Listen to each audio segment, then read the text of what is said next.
Good evening बच्चों, good evening. Welcome to Bhabha mathematics centre.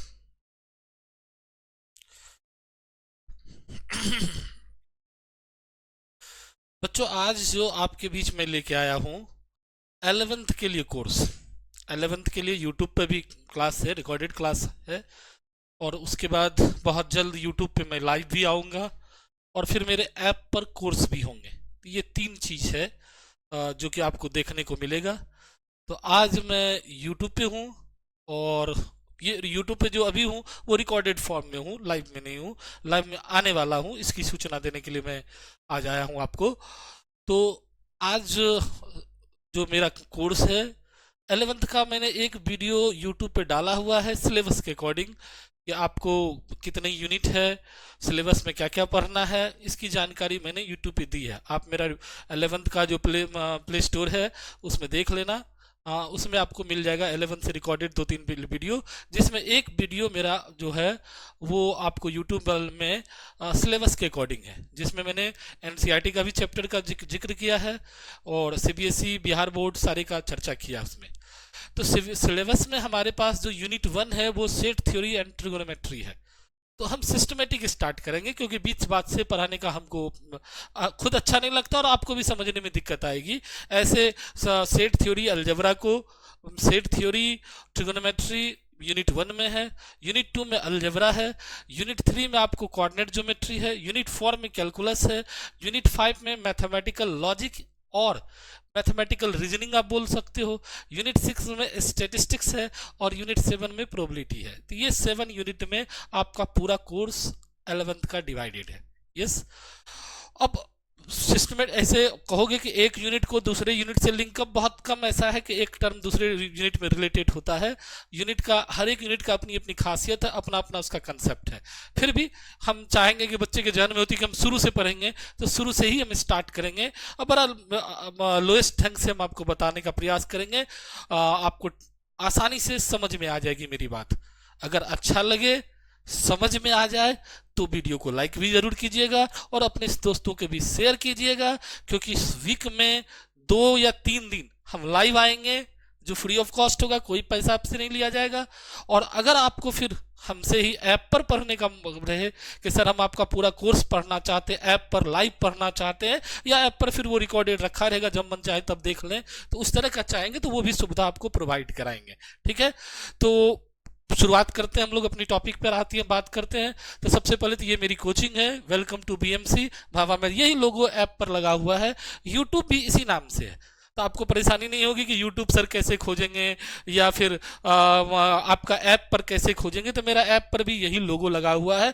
जैसे आप भाभा मैथमेटिक्स सेंटर भागलपुर डालोगे, मेरा ऐप मिल जाएगा आपको, और उस ऐप को फिर आप क्या कहते हैं डाउनलोड कर लेना अपने प्ले स्टोर से, मोबाइल के प्ले स्टोर से, फिर अपना नाम आईडी जो भी मांगेगा भर देना, तो फिर आप मेरे ऐप पर रजिस्टर्ड हो जाओगे। फिर आप उसमें लिखोगे कि सर हम आपके 11th क्लास का कोर्स ज्वाइन करना चाहते हैं, तो फिर हम उसको इनरोल करेंगे। जो उसका नॉमिनल फी है वो बताएंगे आपको, तो वो जमा करोगे तो फिर आपकी कोर्स शुरू हो जाएगी। तो फिलहाल अभी ऐप पर मैंने क्लास स्टार्ट नहीं किया है, आगे करेंगे तो वो आगे सूचना देंगे। तो अब आते हैं आज क्यों आए सर, आप क्या पढ़ाइएगा आज। तो ये कुछ ऐड है मेरा कि 11 12 बीएससी एंड कॉम्पिटिटिव स्टूडेंट्स के लिए स्पेशली हमारे पास बीएससी का बैच होता है। 11 12 सिर्फ हम मेल के लिए रखे हैं कि वही बच्चे फिर बीएससी में मेरे से पढ़ेंगे तो हमको पढ़ाने में सहूलियत होगी, या फिर कंपटीशन भी पढ़ेंगे तो हमसे पढ़ने में उनको सहूलियत महसूस होगी। इस बार मैंने अपना थीम भी दिया है कि पढ़ाई से लेकर नौकरी तक आप मेरे साथ जुड़ सकते हो। 11 12 से जुड़ोगे और जब तक नौकरी नहीं हो जाए तब तक हमारे यहाँ कोर्स है, ढेर सारा कोर्स स्ट्रक्चर है। आपको जिस लाइन में जाना उस लाइन का कोर्स है मेरे पास, खुद रहेंगे या पूरा टीम रहेगी, मेरे साथ और भी कई टीचर जुड़ेंगे। समय समय पर आपको जब भीड़ बढ़ेगी बच्चों की तो हम जोड़ देंगे, तो पूरी टीम आपको सारा गाइडलाइंस यहीं से अवेलेबल मिल जाएगा आपको। तो फिलहाल हम अपना सिलेबस स्टार्ट करते हैं और एक जो आपको सूचना देना है बीच बीच में देते रहेंगे। क्लास 1 जो आपका है 11th का यूनिट 1 क्लास 1 वो है सेट थ्योरी। क्लास 1 भी है, यूनिट 1 भी और चैप्टर 1 भी, एनसीईआरटी का और केसी सिन्हा का चैप्टर 1 भी है। तो ये है आपका सेट थ्योरी। थोड़ा सा मैं सेट के बारे में बता दूं, फिर आप पीपीटी के माध्यम से आप देखेंगे भी। तो वो सेट्स जो होता है, ये सेट्स होता क्या है थोड़ा सा हम लोग सीख लें। सेट्स आखिर किसको कहेंगे, कैसे पकड़ेंगे कि दिस इज सेट और नॉट। तो सेट के बारे में सबसे पहले जो था जर्मन मैथमेटिशियन जॉर्ज केंटर ने पता लगाया था। उन्होंने सेट के बारे में बताया था कि एक collection of well defined objects is called sets. मतलब ऐसे वस्तुओं का संग्रह जो पूर्ण रूप से परिभाषित हो, एक collection of well defined objects, वह ऑब्जेक्ट पूर्ण रूप से डिफाइन हो, तो ऐसे कलेक्शन को सेट्स कहते हैं। बहुत शॉर्ट डिफिनेशन है, ऐसे पूरा इन जॉर्ज केंटर के वर्ड में अगर पूरा डिफिनेशन देखोगे तो एक collection of object which is definite, distinct, indistinguishable is called a set. यानी ऐसा ऑब्जेक्ट जो डिफिनिट भी हो, डिस्टिंक्ट भी हो और डिस्टिंक्सिबल भी हो, निश्चित हो, डिफिनिट निश्चित हो, डिस्टिंक्ट भिन्न भिन्न हो, कलेक्शन जो हो एक ही टाइप का कलेक्शन नहीं चाहिए हमको, और फिर डिस्टिंक्सिबल बनी मतलब वो ऑब्जेक्ट वेल डिफाइंड हो, तो ऐसे कलेक्शन को हम लोग क्या बोलते हैं, सेट्स बोलते हैं। ये हमने नहीं कहा है, ये जॉर्ज केंटर ने कहा है। ये किनके वर्ड है, इन वर्ड्स ऑफ जॉर्ज केंटर। अब रहा कि सर ये तो समझ गए कलेक्शन ऑफ ऑब्जेक्ट्स को हम लोग सेट कहते हैं, तो फिर जो है ऑब्जेक्ट्स क्या होता है, ऑब्जेक्ट्स किसको कहोगे, नहीं तो जैसे हम लोग लेते हैं पेन सेट, किताब दुकान पे जाते बुक सेट दिखाइएगा तो बुक मेरा वहां क्या है, ऑब्जेक्ट है। अच्छा जब बुक सेट दिखाइएगा तो क्या वो एक ही तरह का किताब दिखाता है, जी नहीं, बुक सेट में आपका सारा बुक आ गया, फिजिक्स भी आ गया, केमिस्ट्री भी आ गया, मैथ भी अगर रखे मैथ आ गया, बायोलॉजी आ गया, इंग्लिश आ गया, पूरा सेट आपको दिखाएगा। और उसके बाद डिफरेंट डिफरेंट एडिशन दिखाएगा, डिफरेंट डिफरेंट राइटर का दिखाएगा। हो गया, एक तो वो डिफिनिट हो गया, मतलब 10 तरह का बुक दिखाया आपको। डिस्टिंक्ट हो गया, भिन्न भिन्न, writer are D Sharma, K C Sinha, R S Agarwal, NCERT, समझ में आ गई। और डिस्टिंक्सिबल हो गया कि यह बुक जो है ये 11th कोर्स में चलता है, ये बुक, ये डिस्टिंक्सिबल हो गया, इस बुक में 11 से रिलेटेड प्रॉब्लम है। तो इस तरह से कलेक्शन को उन्होंने कहा सेट। तो ऑब्जेक्ट भी अब समझ में आ गई कि जब भी हम कोई वस्तु चुनते हैं तो फिर दिमाग में तुम्हारी बात आएगी, सर ये तो आप बोल दिए कि ये सेट्स के बारे में क्या क्या बताया, जॉर्ज केंटर ने क्या कहा था, उसके आधार पर सेट्स का हिंदी होता समुच्चय। जो लोग हिंदी प्रेमी हो गए वो कहोगे सर खाली अंग्रेजी बकते हैं, हम लोग को हिंदी में भी तो कुछ बताइए, तो हमने हिंदी भी लिख दिया। जॉर्ज केंटर ने कहा था कि कलेक्शन ऑफ ऑब्जेक्ट होना चाहिए। क्या होना चाहिए, collection of objects, collection of objects. और इस ऑब्जेक्ट्स यानी वस्तुओं का संग्रह, इस ऑब्जेक्ट के साथ क्या क्या खासियत होना चाहिए कि सर वो डिफिनिट होना चाहिए, डिफिनिट होना चाहिए, सर वो डिस्टिंक्ट होना चाहिए, डिस्टिंक्ट होना चाहिए, सर वो डिस्टिंक्सिबल होना चाहिए, सर वो डिस्टिंक्सिबल होना चाहिए। डिस्टिंक्सिबल मीन्स वेल डिफाइंड। इसी को अगर हिंदी में बोलोगे तो जो लोग हिंदी प्रेमी है उसको तो दिक्कत होगा कि सर खाली अंग्रेजी लिखते हैं। तो डिफिनिट मतलब निश्चित,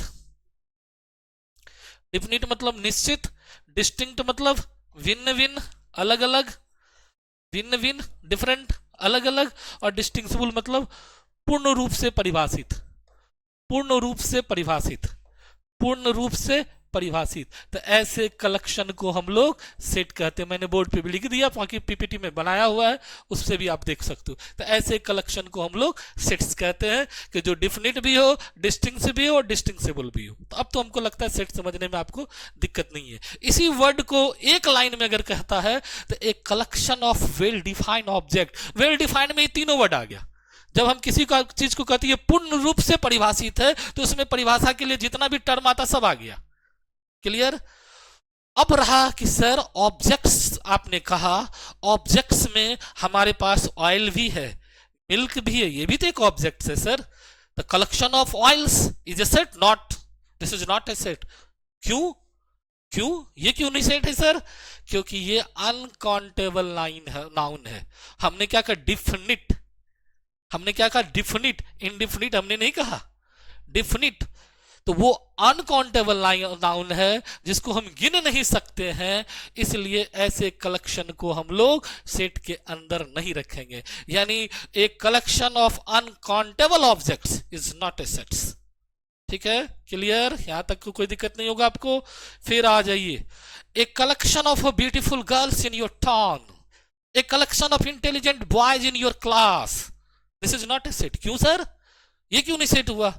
इंटेलिजेंट बॉय तो हमारे यहाँ क्लास में फिक्स है कि 5 गो लड़का, रोहन, सोहन, पिंकी, रेशमी, इस टाइप का 5 कलेक्शन है मेरे पास। जी नहीं, मैथमेटिक्स इस वर्ड को सेट नहीं मानता है। ये इंटेलिजेंट वर्ड का इस्तेमाल हम लोग कब क्यों करते हैं? किसी की प्रशंसा दिखाने के लिए। झूठी प्रशंसा में भी हम लोग इस वर्ड का यूज कर लेते हैं, सच्ची में भी और झूठी में भी। कोई तेज नहीं भी हो, उससे काम निकालो, अरे ये लड़का कितना हैंडसम है, अब उससे काम ले लिए, फिर उसके बाद क्या, बेकार था, फालतू है, देखने में काला है, ब्लैक डायमंड लगता है, और अपने आप को स्मार्ट कहता है। देखो, ये एडजेक्टिव का इस्तेमाल हम लोगों ने प्रॉपर वे में नहीं, बहुत जगह इम्प्रॉपर वे में कर लेते हैं कि जिससे काम निकालना है उसकी प्रशंसा करने लगते हैं, और जिसकी काम निकालना नहीं हो उसका प्रशंसा नहीं करते। ये बहुत सारा ये चीज है, ये गुण महिलाओं में ज्यादा देखी गई है, पुरुषों में कम दिखा गया है ना। ये जो हम लोग एडजेक्टिव का यूज इस टाइप से करते हैं, किसी को बहुत अच्छा दिखा देना, बता देना, उससे काम लेना हो, आप कितने भोले हो, काम ले लिए, मुजरका था, इस तरह का वर्ड का हम लोग यूज करते हैं। तो ये जब कलेक्शन में एडजेक्टिव लग जाए, कोई भी कलेक्शन में एडजेक्टिव लग जाए ऑब्जेक्ट्स में, तो समझना this is not a set, क्योंकि एडजेक्टिव वर्ड डिफाइन नहीं है। तुमको कि सर इंटेलिजेंट डिफाइन नहीं है, मैथमेटिक्स नहीं कहता डिफाइन है, अंग्रेजी वाला कहता है इंटेलिजेंट, मतलब सब्जेक्ट का इंटेलिजेंट। जो खेलने में तेज है, क्या वो इंटेलिजेंट नहीं है? जो मोबाइल का कभी स्कूल कॉलेज नहीं गया, मोबाइल का पार्ट पार्ट तोड़ दिया और फिर ज्वाइंट कर दिया, क्या वो इंटेलिजेंट नहीं है? वो तो कभी कॉलेज स्कूल नहीं गया, कभी स्कूल नहीं गया, एक बड़ा सा ट्रक को खोल के रख देता और फिर ज्वाइंट कर देता, क्या वो इंटेलिजेंट नहीं है? सिर्फ पढ़ाई में तेज को इंटेलिजेंट? जी नहीं, मैथमेटिक्स कहता ये वर्ड सही नहीं है, जहां लगाना है लगाने दो। मैथमेटिक्स के हिसाब से इस तरह के कलेक्शन को हम सेट नहीं कहेंगे, क्योंकि ये कलेक्शन में वेल डिफाइंड नहीं है, ये कलेक्शन जो है वेल डिफाइंड नहीं है। छोड़ो इसकी बात को, एक एग्जाम्पल ले लो। आज तुमको हम कह दे कि तुम अपने घर में जाओ 10 स्मार्ट या 10 बेस्ट क्रिकेटर जो है उसका कलेक्शन करके आओ, जिसमें तुम्हारे घर के सभी लोगों की सहमति हो, नहीं हो पाएगी। 10 बेस्ट हीरो का कलेक्शन करके आओ, जिसमें तुम्हारे घर में अगर 10 मेंबर है या 4 मेंबर, 5 मेंबर की सहमति हो, नहीं कर पाओगे। क्यों? कि तुम्हारा फेवरेट कोई और है, पापा के फेवरेट कोई और है, मम्मी के फेवरेट कोई और है, दादाजी के फेवरेट कोई और है, यानी फेवरेट बदल रहा है सबका, तो फिर कलेक्शन हो ही नहीं पाएगा। इसलिए तो मैं कहता कि सेट नहीं है। वैसे हमारा क्या कहता है, इसलिए कहता है कि ये ऑब्जेक्ट वेल डिफाइन नहीं है, सब अपने अपने स्तर से डिफाइन कर रहा है, तो इसीलिए हम लोग ऐसे कलेक्शन को सेट के दायरे में नहीं रखेंगे। अब आपको समझ में आ रही होगी कि ऐसा कलेक्शन जिसमें क्या हो एडजेक्टिव लगा हुआ रहे, अनकाउंटेबल लगा हुआ रहे, तो this is not a set. तो पहला टॉपिक आपका यही है कि which of the following is a set और नॉट। इनमें से, निम्नलिखित में से जो भी आपको क्वेश्चन रहेगा उसमें कहेगा कि क्या यह समुच्चय है या नहीं है। तो जब कलेक्शन में देखोगे ये 3 वर्ड हो, डिफिनिट हो, डिस्टिंक्ट हो, डिस्टिंग्विशेबल हो, या वेल डिफाइंड कलेक्शन हो, तो वो सेट है। एडजेक्टिव लगा हुआ रहे या अनकाउंटेबल नाउन लगा हुआ रहे, तो उसको हम लोग सेट नहीं मानेंगे। अब एक लॉजिक दे दिया, आपको समझ में आ गई होगी। अब हम आते हैं अपना टॉपिक पे। अगर आपको अच्छा लग रहा होगा तो जरूर लाइक कीजिएगा, अपना दोस्तों के भी शेयर कीजिएगा। मैं आपके बीच ऐप पर जो कोर्स लाऊंगा वो 15 जुलाई से लाऊंगा। अभी एडमिशन का ही दौर है, बहुत सारा, एक लिस्ट का एडमिशन हुआ स्कूल सब में, दूसरा लिस्ट अभी अप्लाई ही चल रहा, दूसरा लिस्ट आने वाला है, हो सकता है 1-2 दिन में आ जाए आपका दूसरा लिस्ट, तीसरा लिस्ट फिर निकलेगा, फिर ऑन स्पॉट एडमिशन होगा। तो ये पूरा महीना एडमिशन का है, तो आप लोग एडमिशन में एंगेज होगे तो हो सकता है पढ़ाई में बहुत लोगों का नहीं हो पा रहा हो। तो 15 जुलाई से मैं ऐप पर क्लास स्टार्ट करूंगा। यूट्यूब पर लाइव वीक में 2 या 3 दिन में रखूंगा, वो अभी डे अनाउंस नहीं कर रहे हैं, कर देंगे किसी दिन। तब तक आपको मैं बीच बीच में ये YouTube पे रिकॉर्डेड वीडियो डाल रहा हूं, इससे भी आपको फायदा मिलेगा। इसमें कोई झमेला नहीं, कभी भी आप देख सकते हो। लाइव में तो आप लाइव आके अपना क्वेश्चन पूछोगे भी, वो भी फायदा होगा, और वो भी लाइव वाला भी रिकॉर्डेड रहेगा आपको। और ऐप पर पूरा कोर्स, सिस्टमेटिक कोर्स मिल जाएगा आपको। तो ये सब चीज आपको फायदा मिलेगा, आगे भी आपको हम जानकारी देते रहेंगे। तो नेक्स्ट हम लोग आते हैं कि सर ये तो इतना बात तो आपने सेट में हमको समझा दिया सर, हमको अच्छा लगा, समझ में भी आ गया सर आपकी बात, तो ये लीजिए पीपीटी मेरा हाजिर है। वही यही चीज ना मैंने बताया था, well defined collection of distinct objects, this is called set. बहुत ज्यादा ताम झाम नहीं, बहुत ज्यादा कहानी हम आपको नहीं लिखा रहे, किताब में भरा पड़ा है कहानी। Well defined collection of distinct objects, इसी को वही तोड़ के in words of George Cantor, the collection of object is definite, distinct and distinguishable is called sets. वस्तुओं का ऐसा संग्रह जो निश्चित हो, भिन्न भिन्न हो एवं परिभाषित हो, ऐसे समूह या संग्रह को समुच्चय कहते हैं। और समुच्चय के अंदर जो सदस्य रहते हैं उसको क्या बोलते हैं, ऑब्जेक्ट्स या member of the elements. Clear? समुच्चय को यानी सेट को इंग्लिश अल्फाबेट के कैपिटल लेटर से डिनोट किया जाता है, बड़ी अक्षर से सूचित किया जाता है, और सेट के सदस्य को इंग्लिश अल्फाबेट के छोटी अक्षर यानी स्मॉल लेटर से डिनोट किया जाता है। क्लियर यहां तक? थोड़ा सा हम यहां भी आपको कर दें, member all the elements of the part. अब ये जो इतना बात तो सर समझ में आ गई हमको, ठीक है भाई, समझ में आ गई तो अच्छी बात है। क्लियर हो गया कि सेट्स को हम लोग किस लेटर से डिनोट करेंगे? कैपिटल लेटर से, और सेट के एलिमेंट को स्मॉल लेटर से। जैसे सपोज करो एक्स, ये क्या है? कैपिटल, तो ये सेट है, और इसका एलिमेंट क्या सब है? ए, ई, आई, ओ, यू। इसको क्या बोलेंगे हम लोग? क्या पढ़ेंगे? Set of vowels. Set of vowels क्या पढ़ेंगे? Set of vowels. हिंदी वाले लोग स्वर वर्ण का समुच्चय। क्या पढ़ोगे? स्वर वर्ण का समुच्चय, स्वर वर्ण का समुच्चय। ठीक, अभी जितनी बात बताई क्या ये इसमें फिट बैठता है? हमने कहा डिफिनिट, गिन लीजिए 5।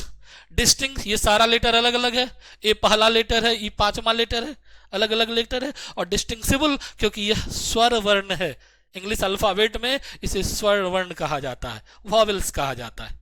क्लियर हो गया? तो ऐसा कलेक्शन को ही हम लोग सेट्स कहते हैं। क्लियर? सेट्स को कैपिटल लेटर और सेट के कोई एलिमेंट को स्मॉल लेटर। अगर कोई बंदा ऐसा कहता कि सर एक्स और फिर इसके अंदर में लिख दिए A, E, I, O, U, wrong, this is wrong. अभी हमने आपको बताया ना कि एलिमेंट्स जो सेट के अंदर जो रहता, बॉक्स में, बक्सा के अंदर जो रहता है, वो हमेशा छोटी लेटर में होना चाहिए। बड़ी लेटर आप लिखोगे वो रॉन्ग है, वो नोटेशन उसका नहीं है। समझ में आ गई बात को? अब आप समझ गए होंगे हम जो बताना चाह रहे हैं। चलिए, अब ये सेट्स को रिप्रेजेंट करने का दो तरीका है। Representation of, there are two types of representation of sets. One is roster method, another is set builder method. एक को बोलते हैं सारणी विधि और एक को बोलते हैं समुच्चय निर्माण विधि। यानी सेट को दो तरीका से लिखा जाता है। तो ये जो तरीका आप देख रहे हो यह है रोस्टर मेथड यानी सारणी विधि। यानी उसके एलिमेंट को कॉमा देके सेपरेट कर लेते हैं और करली ब्रैकेट के अंदर लिख देते हैं। यही चीज यहां लिखा है, roster method. Description of a set by the listing the elements enclose with the braces. मतलब उसके सेट के एलिमेंट को कॉमा देकर सेपरेट कर देंगे और उसको एक करली ब्रैकेट के अंदर लिख लेंगे। जैसे यहाँ वॉवेल्स है, प्राइमरी कलर है रेड, ब्लू, येलो, जो भी है, नाम, नेमिंग, नाम भी पूछेगा तो इस तरह से नाम भी भर सकते कॉमा देके। और दो तीन चीज और सीखना आपको, ठीक।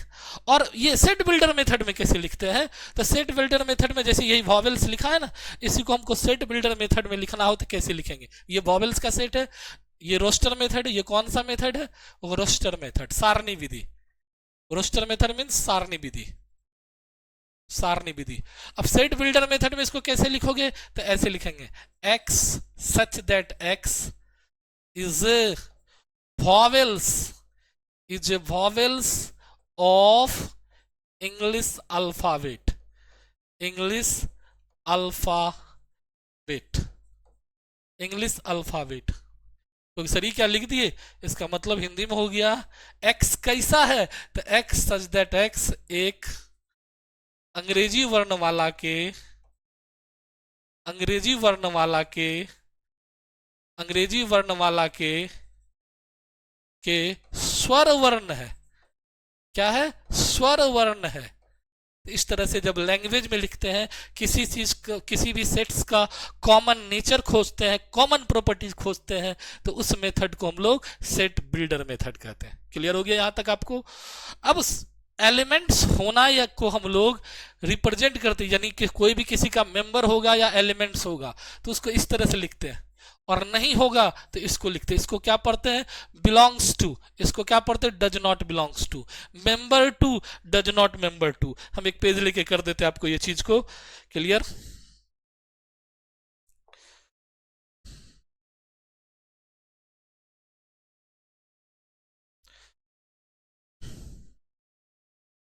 तो जो हम बता रहे थे आपको, जरा देखिएगा, जो हम सिंबल आपको बताने की बात कर रहे थे उसी पे आते हैं हम। ये इस तरह से लिखते हैं या फिर इस तरह से लिखते हैं, ई लिख के इसका पेट काट दीजिए। तो इसको पढ़ते हम लोग बिलोंग्स टू, बिलोंग्स टू। कुछ लोग इसको पढ़ते हैं मेंबर टू, मेंबर टू, कुछ लोग पढ़ते हैं इसको elements to, elements to. Hindi एक ही होता है, सदस्य है, सदस्य है, सदस्य है। और फिर इसी तरह से इसको ऐसे काट दोगे या ई लिख के इसको काट दो, तो इसको पढ़ते हम लोग does not belongs to, does not belongs to, does not belongs to. इसका मतलब सदस्य नहीं है, सदस्य नहीं है। समझ में आ गई होगी आपको बात कि बिलोंग्स टू का मतलब क्या होता है, डज नॉट बिलोंग्स टू का मतलब क्या होता है। बिलोंग्स टू मतलब कोई अगर उस सेट के अंदर मिलेगा तो that is called belongs to, उस सेट के अंदर नहीं मिलेगा तो उसको हम लोग पढ़ते हैं डज नॉट बिलोंग्स टू। चलिए यहां तक तो आपका क्लियर है, यहां तक हमको लगता नहीं है कि आपको कोई दिक्कत है। आगे थोड़ा सा हम और बढ़ते हैं। Belongs to does not belongs to के बाद एक एग्जाम्पल हम आपको लेते समझाने के लिए। देखिएगा आप लोग भी आराम से जवाब दे सकते हो। एक एग्जाम्पल लेते हैं कि एक सेट एक्स है जिसके अंदर मेरे पास है 1 2 4 और 6। अब आपसे पूछा जा रहा है जीरो, तो जीरो तो इस घर में नहीं है, तो क्या लिखोगे, zero does not belongs to X. पूछा जा रहा है two, yes two is belongs to X. One is belongs to X. Three does not belongs to X. 4, yes 4 is belongs to x। 5 does not belongs to x। 6 is belongs to x। इस तरह से हम लोग etcetera, इस तरह से कुछ भी पूछेगा तो हम जवाब दे सकते हैं क्वेश्चन का, आसानी से बिलोंग्स टू और डज नॉट बिलोंग्स टू को पकड़ सकते हैं। तो अभी तक आपने परखा, क्या सब सीखा कि सेट को डिनोट कैपिटल लेटर से किया जाता है, सेट के सदस्य को स्मॉल लेटर से कहा जाता है, हर एक कलेक्शन को सेट नहीं कह सकते हैं, उस कलेक्शन में 3 वर्ड हो, डिफिनिट, डिस्टिंक्ट और डिस्टिंक्टिबल, या फिर कलेक्शन अगर वेल डिफाइंड ऑब्जेक्ट हो तो उसको हम लोग सेट कहेंगे। अगर कलेक्शन के साथ एडजेक्टिव लग जाए या अनकाउंटेबल नाउन लग जाए तो वो सेट नहीं होगा, और बाकी जो भी डिफिनिट, डिस्टिंक्ट, डिस्टिंक्टिबल ऑब्जेक्ट रहेगा तो वो सेट होगा। जैसे आपने अभी देखा था, आपकी किताब में क्वेश्चन भी है, मेरे पास संजोग से भी किताब नहीं, तो अगला दिन हम उससे बुक से भी आपको क्वेश्चन करवा देंगे। तो आपको जैसे कि आपको बोले ना कि आपको पूछ दे कि 5 best novel writer in India, 5 best cricket player in India, top 10 heroine in India, हाँ, intelligent boys in your school, ये सब में एडजेक्टिव लगा हुआ है, ये एक भी कलेक्शन जो है वेल डिफाइन नहीं है और ये सेट नहीं है। क्लियर? फिर पूछ दे collection of student in your school, ये सेट है, क्योंकि किसी भी स्कूल में नंबर ऑफ स्टूडेंट फिक्स है कि 400 है, 500 है, कहीं 700 है, कहीं 800 है, काउंट किया जा सकता है स्टूडेंट को। स्टूडेंट डिफरेंट डिफरेंट क्लास में पढ़ते हैं और वो सारे के सारे वेल डिफाइंड है, इसलिए ऐसे इसको हम लोग सेट देंगे। ये नहीं समझना sir number of student in your school ये कैसे सेट होगा, ये तो बहुत सारा हो जाएगा। नहीं, बहुत सारा नहीं हो जाएगा। स्कूल में बच्चे की एडमिशन जो होगा कितना होगा, मैक्सिमम 1000, 2000, 3000, इससे ज्यादा नहीं रहता है। ठीक है, तो वो फिक्स है, डिफिनिट है, वो बहुत सारा नहीं हो जाएगा। ठीक है, तो इतना बात आपके लेवल के लिए काफी है। तो ये 4 पॉइंट आपको याद रखना है, जिससे आप आसानी से पहला एक्सरसाइज 1.1 सॉल्व कर सकते हो। मेरे ख्याल से आपको समझ में आ गई है वो। अब इसके आगे का जो क्लास हमको बताना आपको वो है टाइप्स ऑफ सेट्स। आज मैंने बताया सेट किसको कहा जाता है, सेट्स को कैसे लिखा जाता है। सेट को 2 तरीका से लिखा जाता है, एक का नाम है सारणी विधि, एक का नाम है समुच्चय निर्माण विधि। एक को बोलते हैं रोस्टर मेथड, एक को बोलते हैं सेट बिल्डर मेथड। पहला विधि में कैसे लिखेंगे, तो जो भी सेट के अंदर ऑब्जेक्ट्स होगा उसको कॉमा दे के लिखेंगे। जैसे सीताराम 2 ऑब्जेक्ट्स है, तो सीता कॉमा राम और करली ब्रैकेट में लिख देंगे। क्लियर? उसी तरह से अगर लैंग्वेज में लिखना होगा तो कैसे लिखेंगे, या उसमें कॉमन नेचर दिखाना होगा तो कैसे लिखेंगे, तो एक्स सच दैट एक्स, और उसकी जो नेचर होगा, जैसे कि मान लो तुम 11th क्लास के बच्चे हो तो तुम्हारे में सब में कॉमन नेचर क्या है कि x such that x is a student of class 11th। सबके सब 11वीं का बच्चा है, अलग अलग जगह से आया है, अलग अलग मान लो रहन सहन है, पहनावा है, डिस्टिंक्ट है, कोई लंबा है, कोई मोटा है, कोई पतला है, कोई दुबला, मतलब हर एक की अलग अलग अपनी खासियत है। कोई पढ़ने में तेज है, कोई कमजोर है, हर एक तरह की खासियत है उसमें। बट वो क्या है, क्लास क्या है, सब में कॉमन गुण नेचर क्या हो गया, 11th का है। तो इस तरह से कलेक्शन को हम लोग सेट को लेंगे, ये सेट है। तो ये जो लैंग्वेज में लिखे x such that x is a student of class 11, x such that x is a vowel of English alphabet, इस टाइप से जो बोलते हैं, तो इसको हम लोग बोलते हैं सेट बिल्डर मेथड। इसमें सेट का नोटेशन है, वो वाला पेज अभी हम बता दें, टाइप्स बाद में पढ़ाएंगे, टाइप्स का अभी नहीं पढ़ाएंगे आपको आज। टाइप्स के लिए अगला वीडियो का इंतजार कीजिए, ये क्लास 1 है मेरा, क्लास 2 में आप टाइप के लिए इंतजार कीजिएगा। आपको आज symbol, yes yes yes, this is the symbol, symbol of the sets, ये है n, the set of natural number that is positive integers, n, देख रहे हैं, n को हम लोग सेट ऑफ नेचुरल नंबर बोलते हैं। इसको कैसे लिखा जाता पता है? ये लैंग्वेज में अभी ऐसे हम नॉर्मल लिखे हैं जो सबके लिए काम दे। n का कैसे लिखोगे?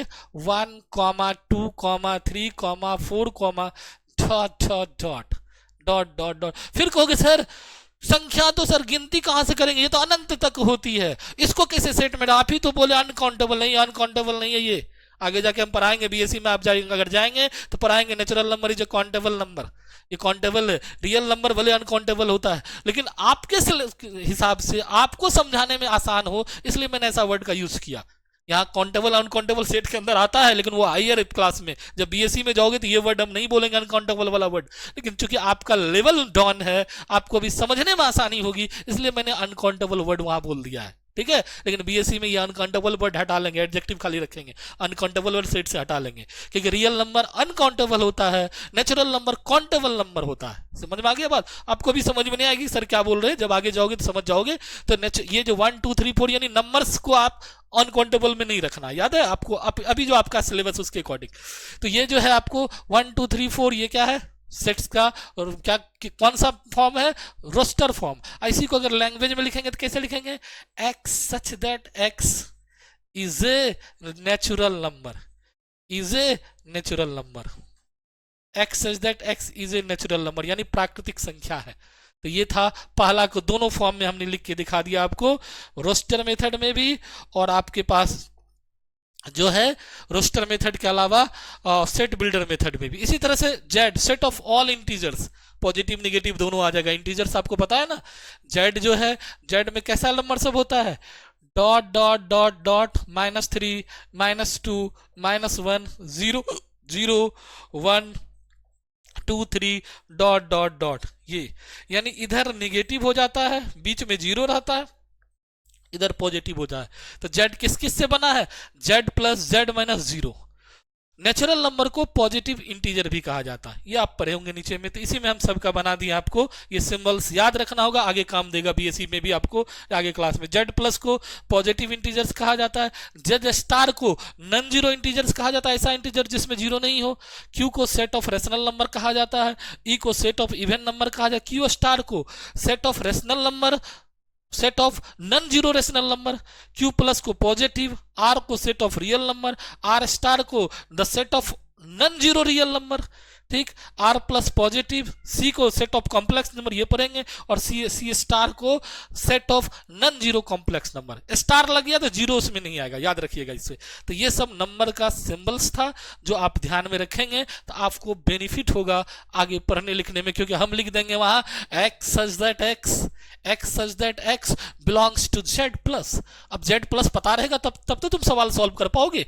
तुम कहोगे सर क्या पता दिए, कहां से, हम तो कुछ समझ ही नहीं पा रहे। अरे z प्लस मतलब पॉजिटिव इंटीजर, अब पॉजिटिव इंटीजर मतलब 1, 2, 3, 4, पॉजिटिव इंटीजर मतलब क्या? 1, 2, 3, 4। अब उसकी वैल्यू हम रखते जाएंगे, मेरा सवाल बनते जाएगा। तो आज यहीं तक रहने देते, हमको लगता है कुछ ज्यादा हो गया।